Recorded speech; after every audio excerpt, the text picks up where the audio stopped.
Hi friends, welcome to Suji வீட்டு சமையல். இன்றைக்கி வந்து நம்ம முட்டை பப்ஸ் தான் செய்கிறோம். வாங்க எப்படி செய்யலான்னு பார்ப்போம். வெங்காயம், பூண்டு, இஞ்சி, பச்சை மிளகாய் எடுத்துக்கோங்க. நல்லா பொடியாக நறுக்கிக்கோங்க. அதுக்கப்புறம் உருளைக்கிழங்கு வேக வச்சு எடுத்துக்கோங்க. தோல் உரித்து ரெடி பண்ணி வச்சுக்கோங்க. ஈஸியாக இருக்கும். 3 முட்டை ரெடி பண்ணி வச்சுக்கோங்க அவிச்சு. இது வந்து கஸ்தூரி மேத்தி, அதை வந்து எடுத்து கொஞ்சம் கசக்கி போடுங்க. அது வேறு ஒன்றும் இல்லை, வெந்தயக்கீரை தான், காஞ்ச வெந்தயக்கீரை தான். இதெல்லாம் ஒன்றா போட்டு நல்லா மசிச்சிடணும் உருளைக்கிழங்கோடு சேர்த்து. நல்லா கிளறி கொடுங்க. கிளறி கொடுத்துட்டு பெருங்காயத்தூள் 1 டீஸ்பூன் போடுங்க. அதுக்கப்புறம் உப்பு உங்கள் டேஸ்ட்டுக்கு போட்டுக்குங்க. உருளைக்கிழங்கு நீங்கள் எவ்வளோ எடுக்கிறீங்களோ அதுக்கு தகுந்த மாதிரி தான் எல்லாமே போடணும் நம்ம. அதுக்கப்புறம் கொஞ்சம் நல்லா கிளறி கொடுங்க. அந்த உப்பு வந்து கொஞ்சம் கரையணும், இல்லைனா அங்கங்கே திட்டாக இருந்துடும். அதுக்கப்புறம் மஞ்சத்தூள் டீஸ்பூன் போடுங்க. ஜீரகத்தூள் டீஸ்பூன் போடுங்க. நல்லா கிளறி கொடுங்க. ஃபுல்லாக நல்லா மிக்ஸ் பண்ணுங்கள். அப்போ தான் அது வந்து நல்லா உள்ளுக்கு மிக்ஸ் ஆகும். ஏன்னா நம்ம வேக வைக்க கிடையாது, இதெல்லாம் தனித்தனியாக. முட்டையை வந்து நம்ம வந்து கொஞ்சம் கொஞ்சமாக அப்படியே உடச்சி விட்ருங்க. அப்போ தான் நம்ம வாயில் கடிப்படும். இப்போ எல்லாத்தையும் ஃபுல்லாக போட்டுருங்க, முட்டை எல்லாத்தையும். இந்த பப்ஸு நான் சிங்கப்பூரில் சாப்பிட்ருக்கேன், ரொம்ப நல்லாயிருக்கும். ஸோ உங்களுக்கும் நான் செஞ்சு காட்டணும்னு சொல்லிட்டு தான் நான் இது பண்ணுறேன். ஃபுல்லாக மிக்ஸ் பண்ணிவிட்டு நம்ம அரைச்சி வச்ச வெங்காயம், பூண்டு, இஞ்சி, பச்சை மிளகாய் எல்லாத்தையும் ஒன்றா போட்டுருவோம். போட்டு அது ஒரு கிளறி கொடுத்துருவோம். ஃபுல்லாக மிக்ஸ் பண்ணிடுங்க. நான் மைதா மாவு 1 ஹவருக்கு முன்னே நான் பிணைஞ்சி வச்சுட்டேன். அதை வந்து 1 கப்பு மைதா மாவு, 1 பிஞ்சு உப்பு, 1 பிஞ்சு சீனி, எண்ணெய் கொஞ்சமாக, தண்ணி கொஞ்சம் கொஞ்சமாக விட்டு டைட்டாக பிணைஞ்சி ரெடி பண்ணி வச்சுட்டேன். பாருங்கள், உருட்டி ரெடி பண்ணி வச்சுருவோம் எல்லாத்தையும். இது கோதுமாவு தண்ணியில் கரைச்சி வச்சுருக்கிறேன். நம்ம சுற்றியும் ஒட்டணும் பப்ஸுக்கு. நான் முட்டை பப்ஸ் நீங்கள் சாப்பிட்டது இல்லைனா கண்டிப்பாக செஞ்சு ட்ரை பண்ணி பாருங்கள், ரொம்ப யம்மியாக இருக்கும்.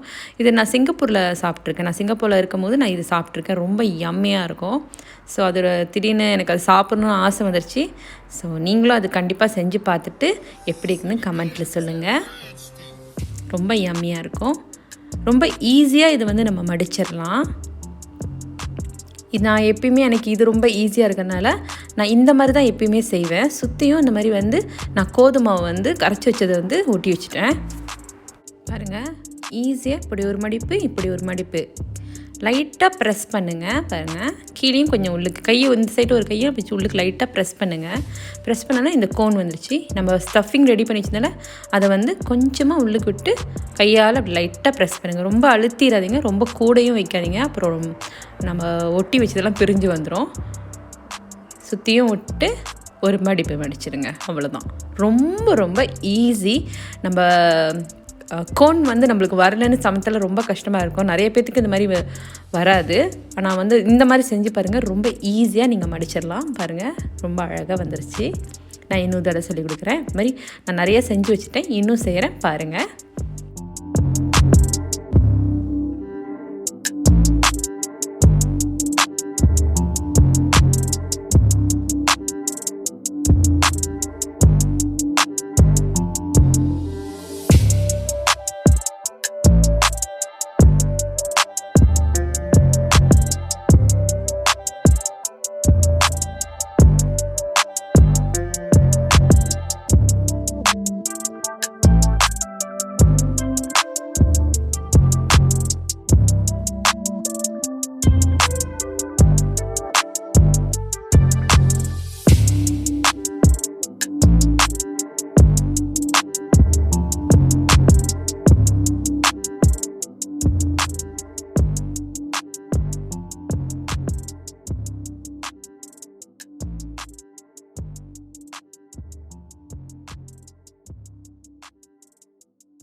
நல்லா தின்னாக பண்ணிடுங்க. பாருங்கள் எவ்வளோ தின்னாக பண்ணியிருக்கேன்னு. அப்போ தான் நல்லா கிரிப்ஸ்னஸ் வரும் நம்மளுக்கு வந்து.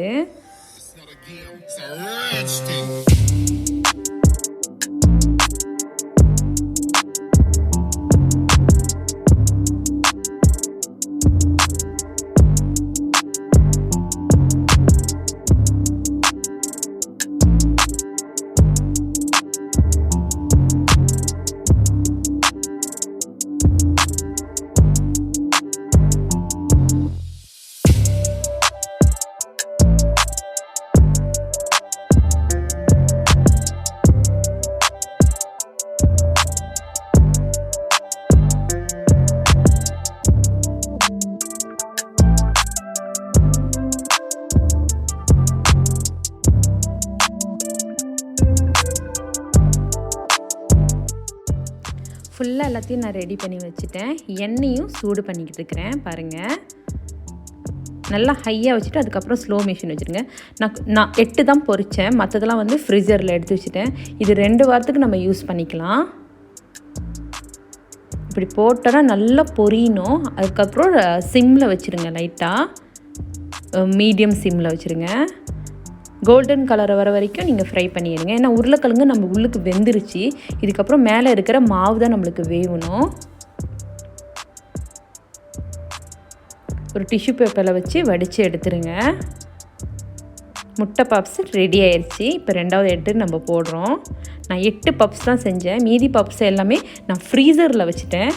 எப்போல்லாம் தேவைப்படுதோ அப்போல்லாம் நான் எடுத்துக்கலான்னு பாருங்கள். கொஞ்சம் சாஸ் வச்சு சாப்பிடுங்க, யம்மியாக இருக்கும். இந்த வீடியோ உங்களுக்கு கண்டிப்பாக பிடிக்கும். சப்ஸ்கிரைப் பண்ணுங்கள், லைக் பண்ணுங்கள், ஷேர் பண்ணுங்கள், பக்கத்தில் இருக்க பெல்லை டிங்குன்னு அழுத்துறேன்.